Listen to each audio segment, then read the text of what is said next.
Tonight on Prime Business, Public Enterprises Ministry institutes Performance League table for state-owned enterprises. We'll tell you how this would differentiate performing state institutions from weaker ones. When we list companies, rank them in performance, it is also to bring discussion from the public to them. Also, economist Professor Bob Watting warns economy is yet to fully recover from COVID-19 as he highlights Russia-Ukraine war as a major threat to current gains. Yeah, it's a big player when it comes to global economy. And if you look at Ukraine, I mean, they are a source of raw materials, inputs for production of many things that we are thinking about. So the direct or indirect effect. Plus, ahead of May Day celebration, the Union of Industry, Commerce and Financial Workers want the government to address concerns of labor in order to get their full backing to grow the economy. What we proposing had to do with the general overhauling of our economy as far as the incomes paid to workers are concerned, and secondly, to also address the hardship that we face. I am Beverly Broohm. Please stay for details.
Let's settle for the details now. The Minister for Public Enterprises, Joseph Kudjo, has unveiled a newly constituted performance target management system to check the operations of state-owned enterprises, known as the Public Enterprises League table. Mr. Kudjo believes this will enhance competition among the public sector institutions and differentiate the performing ones from the weaker institutions. Here's a report.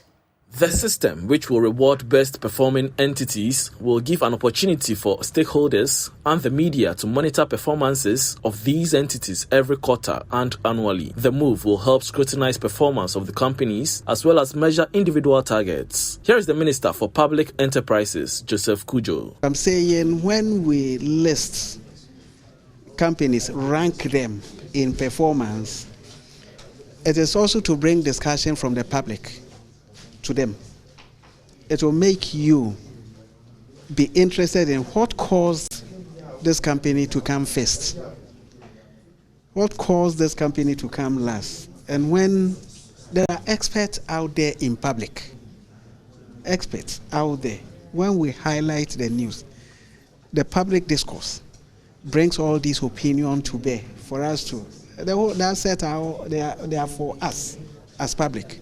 He has also been explaining the strategy in getting some firms listed on the stock exchange. Listen is a technical term, means that put them on the stock market for people to buy shares in it. No reasonable, rational investor buys a company that is making losses. Do you understand? Unless the person, you have given the person a chance to take over the company completely.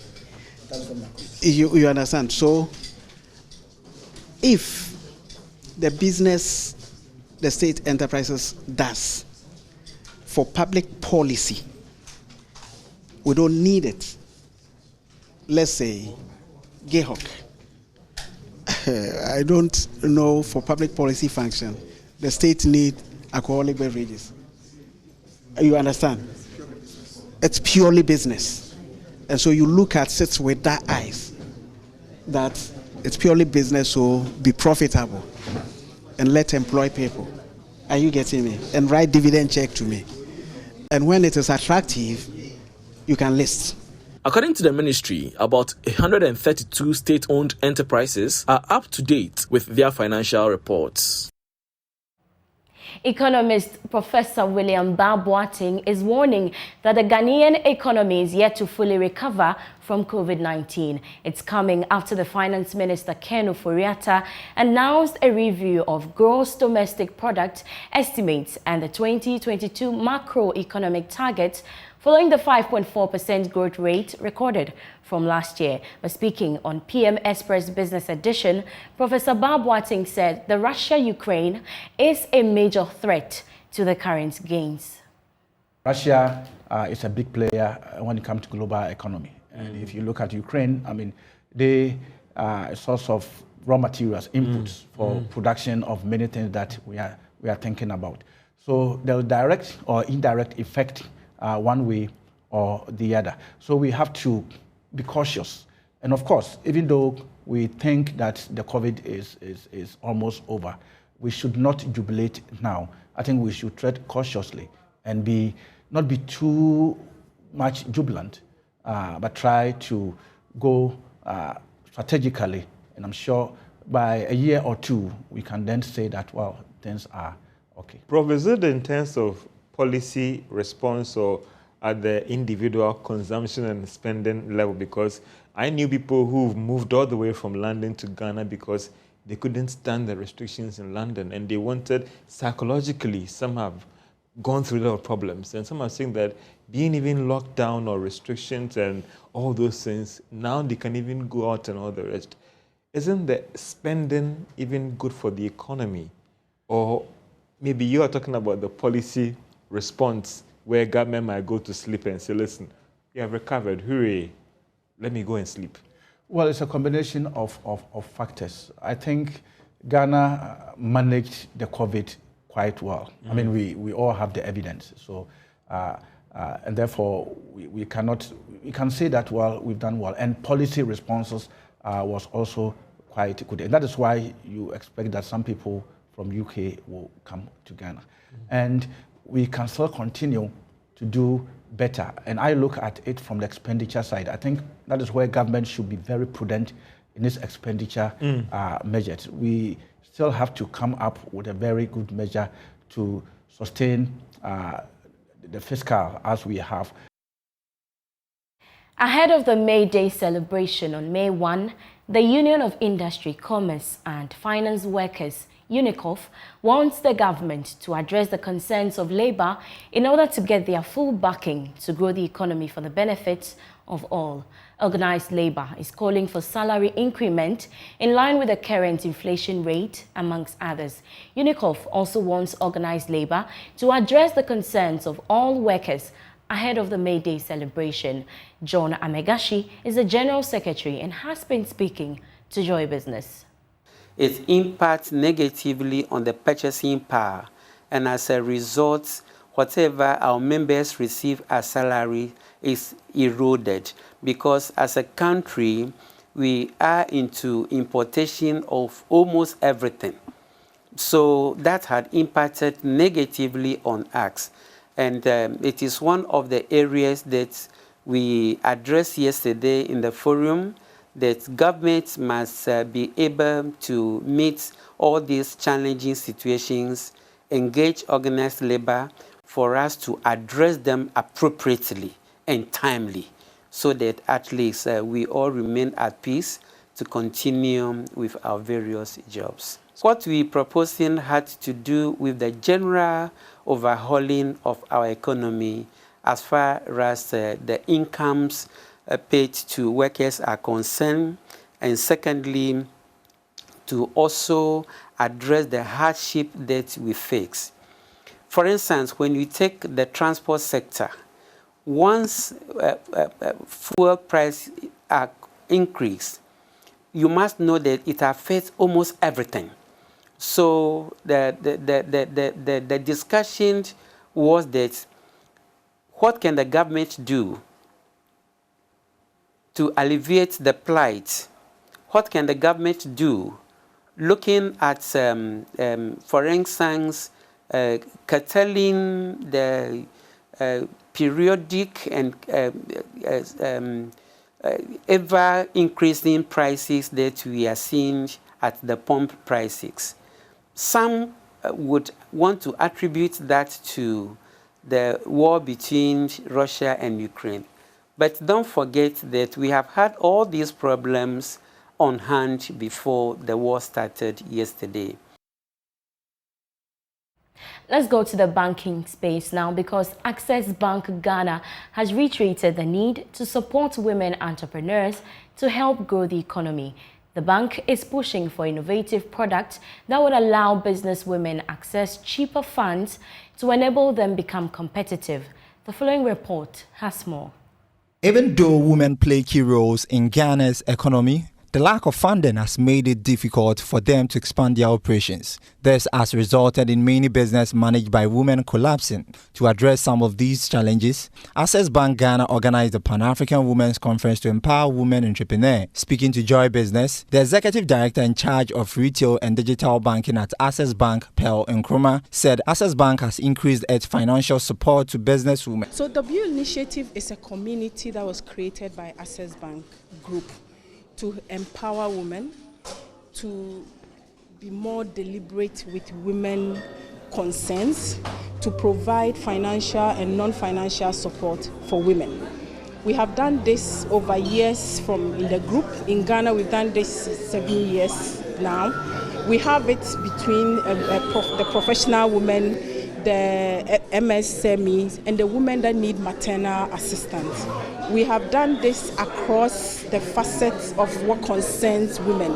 So in terms of financial literacy, in terms of financial assistance, and enabling women to bank from the comfort of their homes, and also supporting them with the tidbits that they need to promote their business. So it's a community to empower women, and it's a community to help, and it's a community to show that as a bank, we are concerned about what matters to women.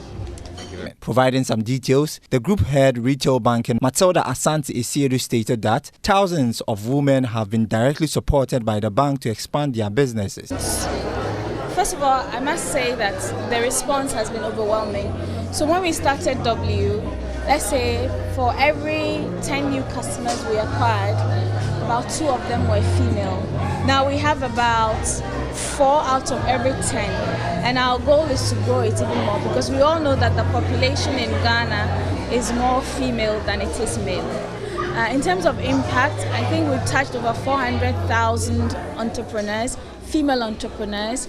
We've given them capacity training, built their skills. We've also invested in their businesses by giving them loans. The Pan-African Women's Conference was organized under the theme Woman Be Unstoppable, Break the Bias. Some of the participants included founder of the Chair Center Group, Ibukon Awosika, legal practitioner Joyce Bawa Mukhtari, and CEO of African Women Innovation and Entrepreneurship Forum, Irene Ochem.